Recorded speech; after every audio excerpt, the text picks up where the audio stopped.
안녕하십니까. 박훈탁TV입니다. 미국이 러시아 돈 쓰고 망하게 생겼습니다. 구독, 좋아요, 알림 설정, 자료일 구독료 부탁드립니다. 미국이 우크라이나에서 마이단 쿠데타를 시도하고 러시아 자산을 동결한 2014년부터 러시아는 서구의 금융 제재에 대비해 왔다고 중앙은행 총재가 밝혔습니다. 러시아 중앙은행 엘비라 나비올리나 총재는 월요일 RBK와 인터뷰에서 수백만 명의 개인 투자자 자금을 포함해서 러시아 자산 압류와 국제 결제 제한은 우크라이나 분쟁과 관련해 서방이 부과한 가장 고통스러운 제재라고 말했습니다. 러시아는 2014년부터 제재의 위험을 평가해 왔고 제재에 대비했다고 나비올리나가 말했습니다. 대형 은행들이 제재를 받았을 때 이미 이런 일이 일어날 것으로 보고 준비가 되어 있었다. 2014년부터 스위프트와 연결 끊김에 대비하여 결제 인프라를 구축하고 있었다.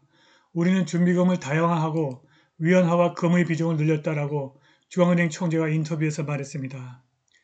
2022년 미국과 EU가 모스크바의 우크라이나 군사작전에 대응해 러시아에 다양한 금융제재를 가했습니다.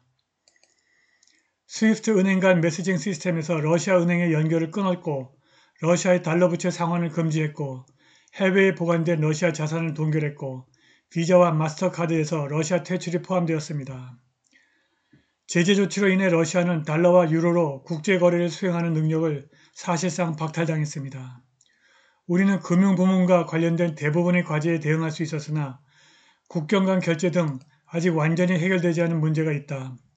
공급망이 구축되고 있으나 많은 기업에 여전히 문제로 남아있다고 나비올리나가 말했습니다.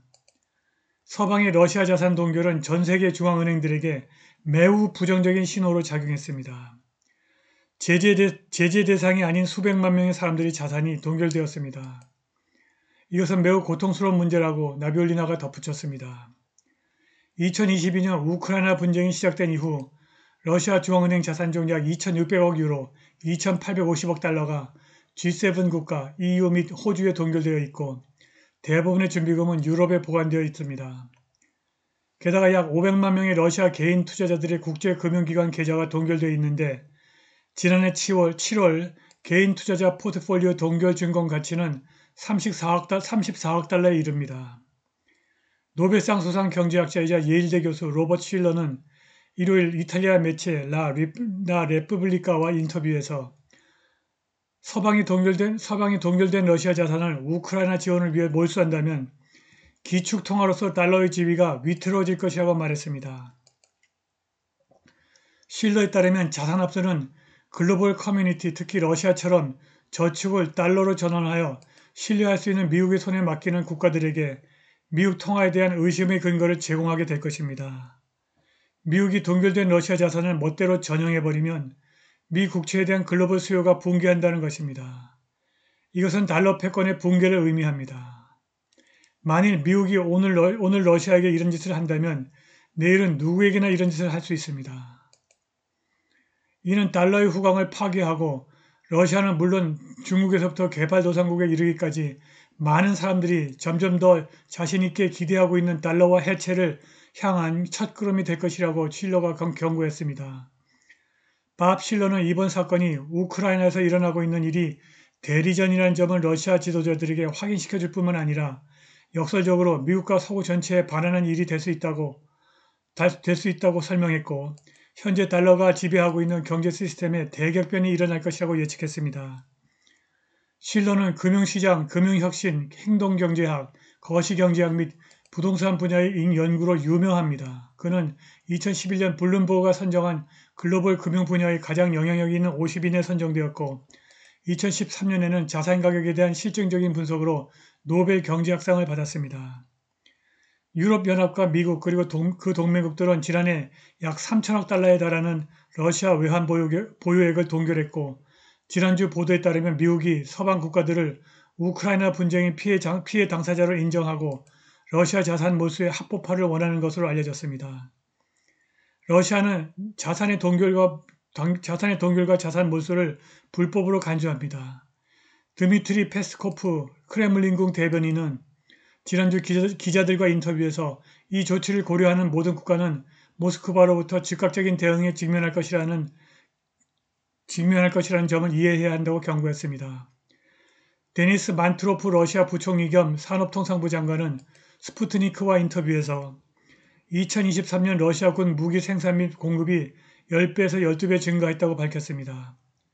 현재 국방명령 이행률은 최소 98%로 러시아 최근 역사상 최고치를 기록했고 지난해에 비해서 2배 이상 증가했다고 만트로프는 덧붙였습니다.